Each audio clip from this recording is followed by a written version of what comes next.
नमस्कार दोस्तों, धर्म रहस्य चैनल में आप सभी का स्वागत है। आज हम बात करेंगे गाय के महत्व, उसकी शक्तियों और उसके पूजन के बारे में जानकारी।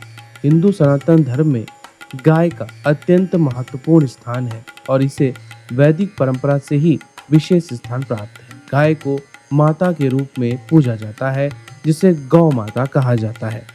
यह मान्यता प्राचीन वैदिक काल से चली आ रही है और गाय को धर्म, अर्थ, काम और मोक्ष जैसे चारों पुरुषार्थों का आधार माना गया है। वैदिक परंपरा में गाय का महत्व अन्नदात्री और जीवनदात्री।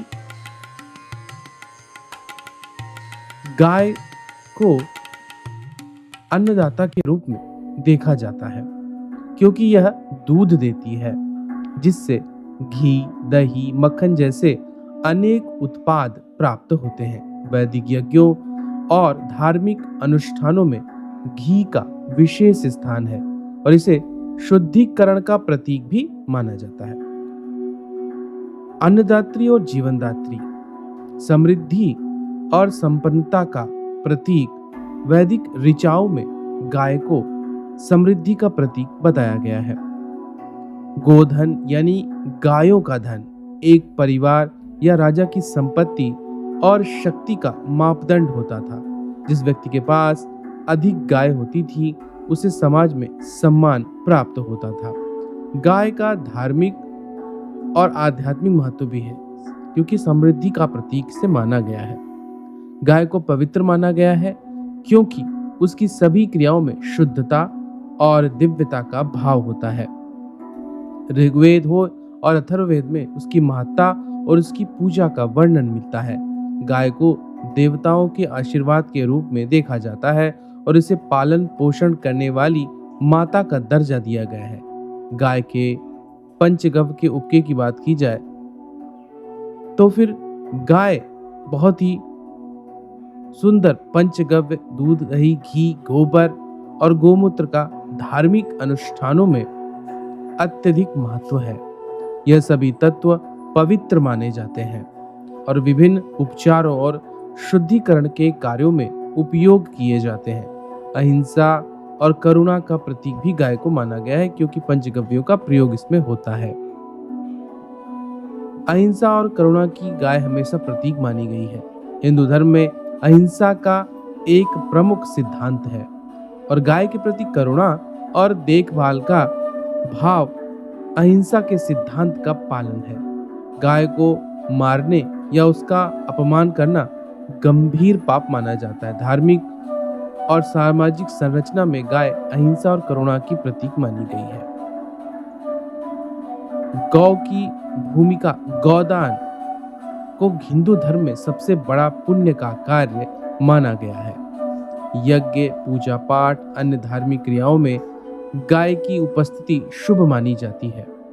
वेदों में गाय के संदर्भ में धार्मिक और सामाजिक संरचना और भूमिका का वर्णन होता है। ऋग्वेद में गायों की प्रशंसा की गई है। ऋग्वेद में यह कहा गया है कि उन्हें पृथ्वी का आभूषण है।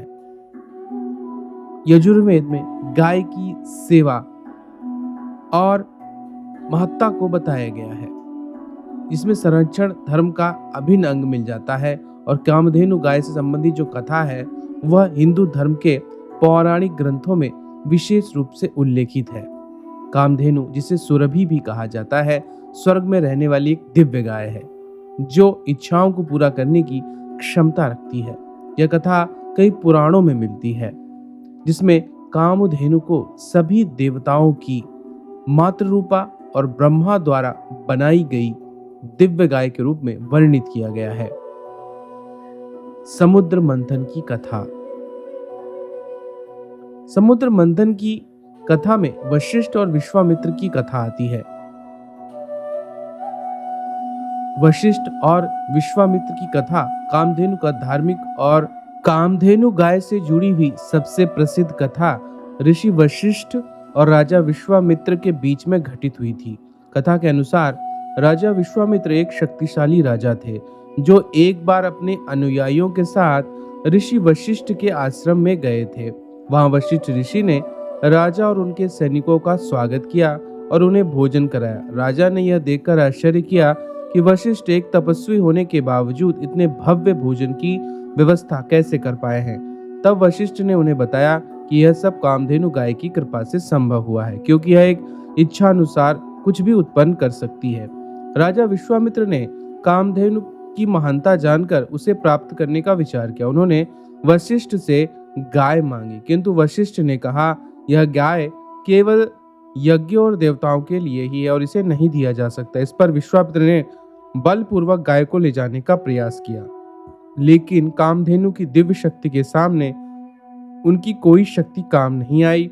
कामधेनु ने अपनी दिव्य शक्ति से विश्वामित्र के सैनिकों का नाश कर दिया। इससे राजा को हार माननी पड़ी और इस घटना के बाद राजा विश्वामित्र ने अपना राजपाट छोड़कर तपस्या की और ब्रह्मऋषि यानी ब्रह्मा ऋषि जिसे कहते हैं बनने का सदैव के लिए संकल्प ले लिया था। धार्मिक प्रतीक के रूप में भी अगर देखा जाए तो भी कामधेनु की पूजा विशेष रूप से गोपा अष्टमी पर की जाती है। इसके अलावा दीपावली और अन्य धार्मिक अवसरों पर भी की जाती है, जहां लोग गाय की सेवा और पूजा कर अपने जीवन में सुख समृद्धि की कामना करते हैं। गाय और 33 कोटि देवताओं का भी संबंध है। गाय के अंगों में देवताओं का वास माना गया है, यानी कि विभिन्न अंगों में विभिन्न देवताओं का वास। विभिन्न धार्मिक ग्रंथों में उल्लेख है कि गाय के विभिन्न अंगों में इन 33 कोटि देवताओं का निवास होता है। उदाहरण के लिए गाय के मुख में अग्नि, सींगों में इंद्र, कानों में अश्विनी कुमार, स्तनों में वसु का निवास है। इसके साथ ही गाय का गोबर और गोमूत्र भी पवित्र माना जाता है। इसका उपयोग धार्मिक और अनुष्ठानों में शुद्धिकरण के लिए किया जाता है। गाय से हमें भौतिक और आध्यात्मिक दोनों प्रकार के लाभ प्राप्त होते हैं, जो न केवल शारीरिक स्वास्थ्य के लिए फायदेमंद है बल्कि मानसिक और आध्यात्मिक संतुलन भी प्रदान करते हैं। यहाँ एक श्रेणी के रूप में भौतिक और आध्यात्मिक लाभों की सूची मैं दे रहा हूँ। भौतिक लाभों की बात की जाए तो निम्न प्रकार के भौतिक लाभ मिलते हैं, जिसमें पहला है पोषण और स्वास्थ्य संबंधी लाभ। दूध। गाय का दूध पौष्टिक होता है। इसमें कैल्शियम, प्रोटीन, विटामिन डी और पोटेशियम की प्रचुर मात्रा होती है। हड्डियों को मजबूत करता है और इम्यून सिस्टम को बढ़ाता है। शरीर की संपूर्ण विकास प्रक्रिया में सहायक होता है। दही पाचन को बेहतर बनाता है, आंत के स्वास्थ्य के लिए लाभदायक है। इसमें प्रोबायोटिक्स होते हैं जो पेट की समस्याओं को दूर करने में मदद करते हैं। घी। गाय का घी आयुर्वेद में बेहतर महत्वपूर्ण माना गया। यह पाचन शक्ति को बढ़ाता है, हृदय के स्वास्थ्य के लिए फायदेमंद है और मस्तिष्क की कार्य क्षमता को बढ़ाता है। गोमूत्र। आयुर्वेदिक चिकित्सा में गोमूत्र का उपयोग कई रोगों को उपचार के लिए किया करते हैं। यह शरीर को डिटॉक्स करता है, रक्त चाप को नियंत्रित करता है, प्रतिरक्षा प्रणाली को मजबूत करने में सहायक होता है। गोबर। गाय के गोबर का उपयोग जैविक खाद के रूप में होता है, जो कृषि में पर्यावरण के अनुकूल और पौधों के विकास के लिए बहुत उपयोगी है। गोबर का उपयोग बायोगैस के उत्पादन में भी किया जाता है, जो पर्यावरण के अनुकूल ऊर्जा स्रोत माना गया है। दूसरा है कृषि और पर्यावरण में योगदान। जैविक खाद। गाय का गोबर जैविक खाद के लिए सर्वोत्तम खाद मानी जाती है, जो मिट्टी की उर्वरता को बढ़ाती है और फसलों को रासायनिक उर्वरकों से सुरक्षित रखती है। बायोगैस उत्पादन। गोबर से बायोगैस बनाकर पर्यावरण की सुरक्षा की जा सकती है और स्वच्छ ऊर्जा के स्रोत प्राप्त किए जा सकते हैं। पर्यावरण का संरक्षण। गायों का पालन पोषण एक जैविक कृषि प्रणाली का हिस्सा होता है, जो पर्यावरण को रासायनिक प्रदूषण से बचाने में मदद करता है। बहुत सारे लाभ हैं। आध्यात्मिक लाभों की बात की जाए तो बहुत सारे आध्यात्मिक लाभ भी हमको देखने को मिलते हैं। धार्मिक और मानसिक शांति। गाय की पूजा। गाय को सनातन धर्म में माता का स्थान दिया गया है। इसे पूजने से मानसिक शांति मिलती है और जीवन में आध्यात्मिक संतुलन आता है। गौ सेवा। गाय की सेवा करने से व्यक्ति में दया, करुणा, सहिष्णुता के गुण विकसित होते हैं और ऐसा माना जाता है कि गौ सेवा से पापों का नाश होता है और पुण्य की प्राप्ति होती है। यज्ञों में उपयोग। गाय के पंचगव्य यानी कि दूध, दही, घी, गोबर, गोमूत्र का उपयोग वैदिक यज्ञों में होता है, जो शुद्धिकरण और आध्यात्मिक उन्नति के लिए आवश्यक होता है। इसके अलावा मानसिक और आध्यात्मिक लाभ में मनोवैज्ञानिक शांति मिलती है। गाय के साथ समय बिताने से मानसिक तनाव कम हो जाता है और सकारात्मक ऊर्जा का अनुभव होता है। गाय की उपस्थिति से मनोवैज्ञानिक शांति और संतुलन की प्राप्ति होती है। ध्यान और योग में सहायता। गाय से प्राप्त शुद्ध घी का उपयोग दीपक जलाने में होता है, जो ध्यान और योग की प्रक्रियाओं में शुद्ध वातावरण का निर्माण करता है और यह आध्यात्मिक उन्नति के लिए सहायक माना जाता है। गौदान।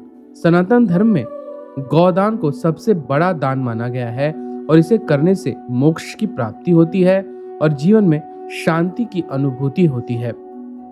पवित्रता और शुद्धिकरण। पंचगव्य का महत्व। गाय के पंचगव्य का उपयोग धार्मिक आध्यात्मिक अनुष्ठानों में शुद्धिकरण के लिए किया जाता है और यह मान्यता है कि पंचगव्य से शरीर, मन और आत्मा शुद्ध होते हैं।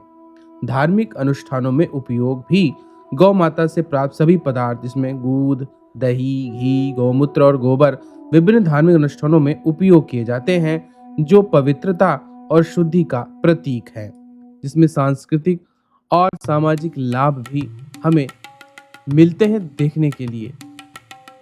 सांस्कृतिक और सामाजिक लाभों में समृद्धि और उन्नति की प्रतीक होती है गाय। गाय को समृद्धि का प्रतीक माना जाता है और उसका पालन करने से परिवार में धन, शांति और समृद्धि आती है। गौशालाएं और समाज सेवा। गाय की देखभाल के लिए गौशालाओं की स्थापना समाज में सेवा और दया के भाव को जागृत करती है।